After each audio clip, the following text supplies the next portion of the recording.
sebelum saya Islam, saya memang betul-betul ingin tahu bagaimana Islam itu.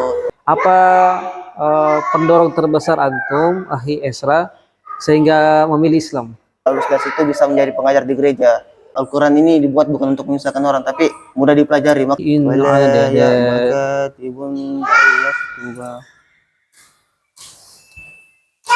Sudah juz berapa, Hi? Juz 5. Masya Allah, sudah tamat ya? Iya, saya tahu sih. Bisa kita ngobrol-ngobrol sebentar kah? Bisa, Ustaz. Alhamdulillah saat ini kita lagi itikaf dan sudah masuk di itikaf ke sekarang sudah Ramadan 26 ya. Ya, Nah, sekarang kami bersama ikhwah kita Ezra ya. ya Ezra. Ustaz. Nama panjangnya itu siapa? Ezra Ferdi. Ezra Ferdi. Iya. Masya Allah. Nah, beliau ini luar biasa karena ini tahun pertama itikaf. Ya, ini tahun pertama saya itikaf di masjid ini. Jadi baru pertama kali itikaf kan? Ya, baru pertama. Masya Allah. Jadi beliau ini ikut itikaf di masjid kita, di Masjid Wahdah Islamiyah, alhamdulillah. Dan satu informasi juga bahwa Esra ini adalah seorang mualaf. Ya, Ustaz. Seorang mualaf dan sudah berapa tahun? Ini saya mualaf baru 8 bulan, Ustaz. Masya Allah, 8 bulan ya? Baru 8 bulan, baru 1 tahun. 8 bulan. Tapi luar biasa yang mengajinya itu sudah bagus ya. Ya, alhamdulillah. Tapi memang sebelum saya Islam, saya memang betul-betul ingin tahu bagaimana Islam itu dan ingin sungguh-sungguh belajar, Ustaz. Makanya di 3 bulan pertama saya fokus Iqra, di bulan selanjutnya saya fokus ngaji Quran, sampai sekarang saya bisa, alhamdulillah. Berapa lama antum habiskan waktu untuk belajar mengaji? Mulai mengaji sekitar 8 bulan, Ustaz, baru pasti baru bisa mengaji lancar. 8 bulan. 8 bulan ya? 8 bulan, Ustaz. Itu pun di 3 bulan pertama saya mengaji itu Iqra, itu saya atur waktu di subuh, habis sholat subuh sama habis sholat maghrib, Ustaz. Itu rutin 3 bulan, Ustaz. Nah, ini pelajaran juga buat kita yang sudah Islam sejak lahir tapi belum bisa baca Al-Quran. Nah, bagaimana ceritanya untuk bisa cepat begitu mengajinya? Nah, kebetulan alhamdulillah saya punya guru ngaji, Ustaz Irfan. Beliau sangat tekun dalam mengajar saya. Saya pertama itu sangat ragu sebenarnya bagaimana cara bisa memahami Al-Quran ini. Tapi kata beliau, Al-Quran ini gampang jika kita mau pelajarinya. Karena kata Allah, Al-Quran ini dibuat bukan untuk menyusahkan orang, tapi mudah dipelajari. Makanya saya selalu dimotivasi oleh beliau. Makanya dikatakan, kamu harus semangat lagi. Buktikan bahwasannya kamu mualaf ini bisa ngaji, bukan kayak mualaf yang lain. Mualaf habis itu langsung menghilangkan perkabar. Karena kan banyak mualaf itu yang ya alhamdulillah dia sudah bisa masuk Islam, ya, dapat hidayah. Tapi kan yang perlu menjadi tugas kita bersama ini bukan hanya sekedar masuk Islam, tapi setelah masuknya belajar. Nah, apa yang memotivasi antum untuk belajar Al-Quran? Yang pertama saya termotivasi karena saya melihat Al-Quran ini sebagai suatu petunjuk kebenaran dan saya senang melihat Al-Quran ini dibacakan oleh orang lain. Saya dulu punya impian bagaimana saya bisa baca Al-Quran seperti orang-orang ini.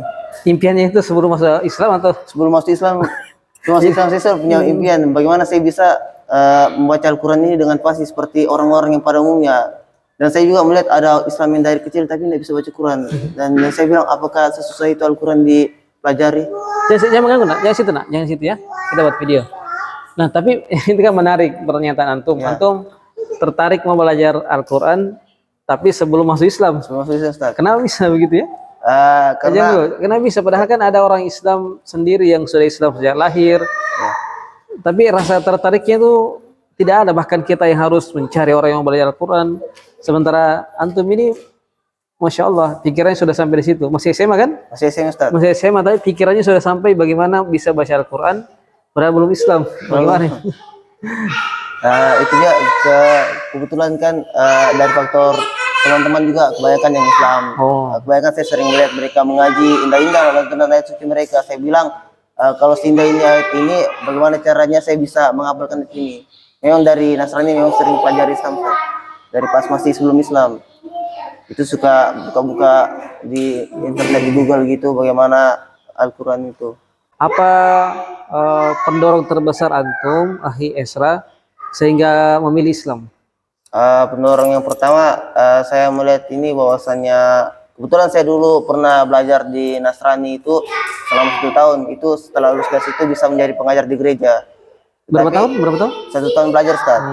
Sudah menjadi pendidikan 1 tahun di gereja, dibimbing langsung oleh para pendetanya, para guru-guru yang ada di gereja itu. Cuma semakin lama saya pelajari, semakin membingungkan. Sebenarnya ini yang kita sembah siapa sekarang? Gitu, Ustaz. Oh, jadi semakin antum belajar semakin Ya, bingung. semakin bingung, Ustaz, karena setiap kita menanyakan suatu konsep ketuhanan di agama Nasrani itu selalu menggunakan konsep Tritunggal. Jelaskan ketika kita tanyakan apa itu konsep Tritunggal, itu balik lagi selalu penjelasannya yang mutar-mutar begitu. Nah, ketika saya mencari tentang artikel tentang Islam, di situ cukup jelas bahwasanya dibilang Allah itu ahad, satu. Makanya itu ketika kita ditanya tentang ketuhanan itu, kita tidak bilang lagi ala Bapa, ala Anak, ala Roh Kudus, itu kita jelaskan satu-satu, enggak. Kalau di Islam kan enak aja, kalau ditanya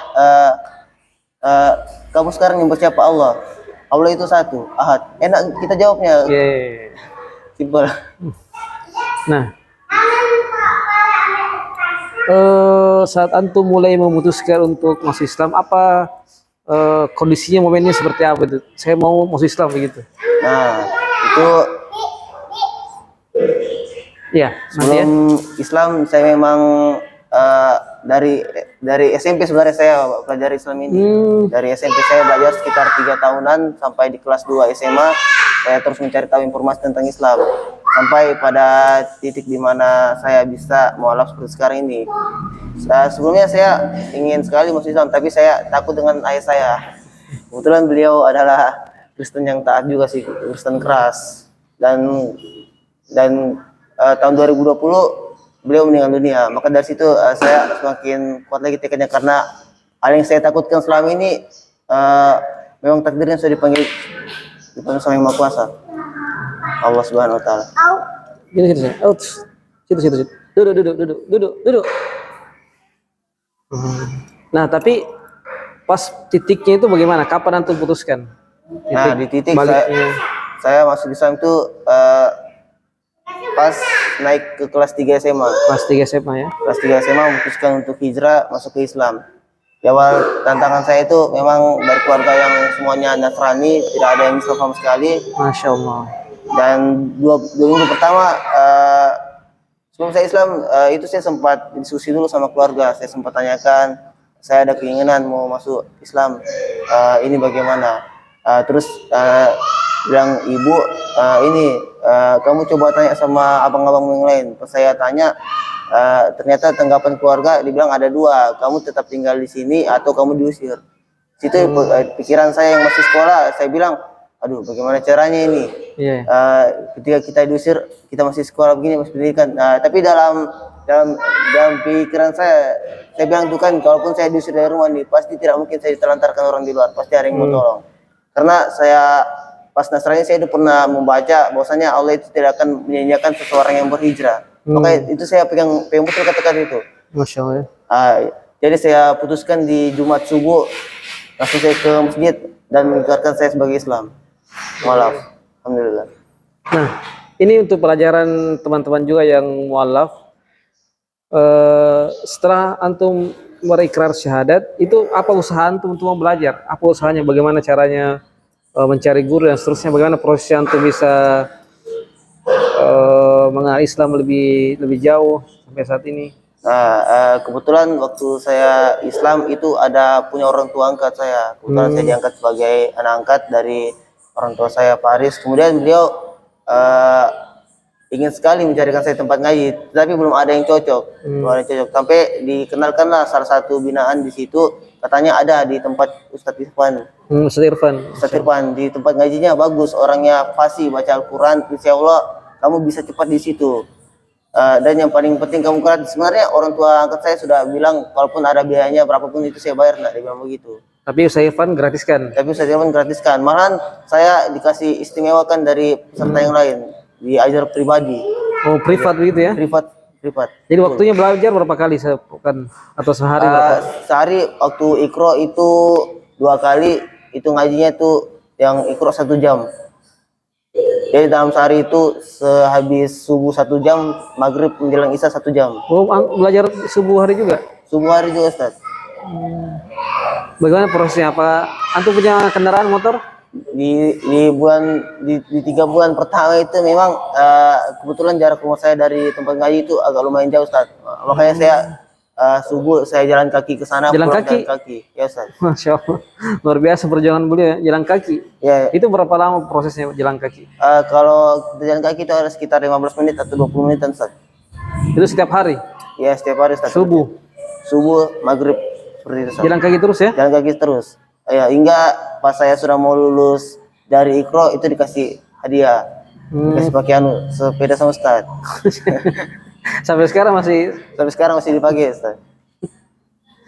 Nah, setelah lulus Iqra saya lanjut ke Al-Quran besar. Tapi walaupun sudah lulus Iqra, di Al-Quran besar ini cukup pakai juga. Ternyata huruf-hurufnya itu berbeda? Beda dengan yang di Iqra. Iya, iya. Nah, di 1 bulan pertama yang Al-Quran besar tuh masih sangkut-sangkut, sendat-sendat. Tapi kata Ustaz, coba lagi rajin baca. Sampai saya rajin baca, akhirnya bisa baca fasih dan alhamdulillah sudah mulai menghafal Ustaz. Nah, ini aja pelajaran. Artinya kalau kita ada hambatan dalam belajar Al-Quran, jangan putus asa ya. Jangan Terus putus asa. dicoba sampai bisa. Sampai bisa. Karena pasti Allah akan mudahkan sesuai dengan usaha kita. Nah, Dan saya juga tertarik dengan tadi yang antum katakan, perjuangannya belajar Al-Quran, jalan kaki, kemudian subuh, itu kan luar biasa. Yes. Artinya Allah melihat kesungguhan antum untuk belajar Al-Quran. Nah, kira-kira apa harapan antum ke depannya ini, apa yang antum mau lakukan setelah masuk Islam, dan sekarang sudah kelas 3 ya? 3 sih Ustaz. Apa rencananya ke depannya? Ya. Mungkin rencana saya ke depannya, alhamdulillah saya tergabung di organisasi Wadah Islamiyah ini. Alhamdulillah di sana itu sesuatu sangat baik sekali. Bahkan saya ingin disekolahkan, dibeasiswakan ke tadrib agar bisa menjadi pendakwa lagi bagi orang-orang banyak. Saya juga sebenarnya punya keinginan menjadi ustaz-ustaz agar bisa menyebarkan agama Allah ini di muka bumi ini. Dan saya juga ingin mengajak orang bahwasanya mengenal Islam itu mudah. Maksudnya di Islam itu kamu cukup mudah. Maksudnya kamu tinggal laksanakan apa yang Allah perintahkan dan jauhi apa yang dilarang. Seperti itu simpelnya. Oh iya. Jadi ini satu poin dari Esra. Jadi Islam itu sebenarnya mudah ya. Sebenarnya mudah. Laksanakan perintah, jauhi larangan. Sebenarnya mudah. Cuma ya, kadang kita saja yang mempersulitnya. Kita disuruh sholat tapi kita malas-malasan. Padahal semua yang kita pakai digunakan di dunia ini itu semuanya datang dari Allah.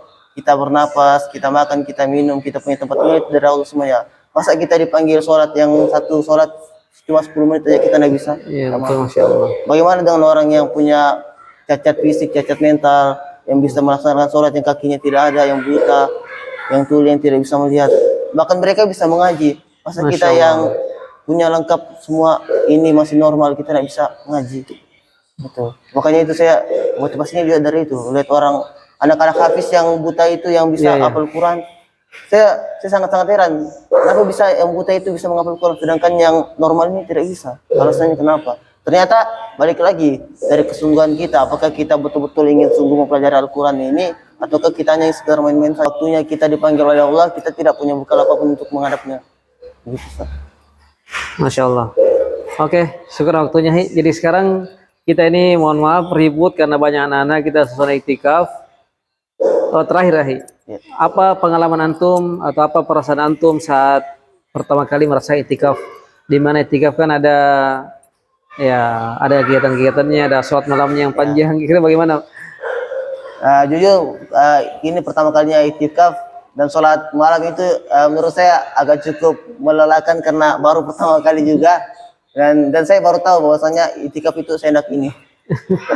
Oh jadi walaupun sholatnya panjang satu juz tapi tetap antum merasa nikmat ya. Masya Allah. Syukur ya.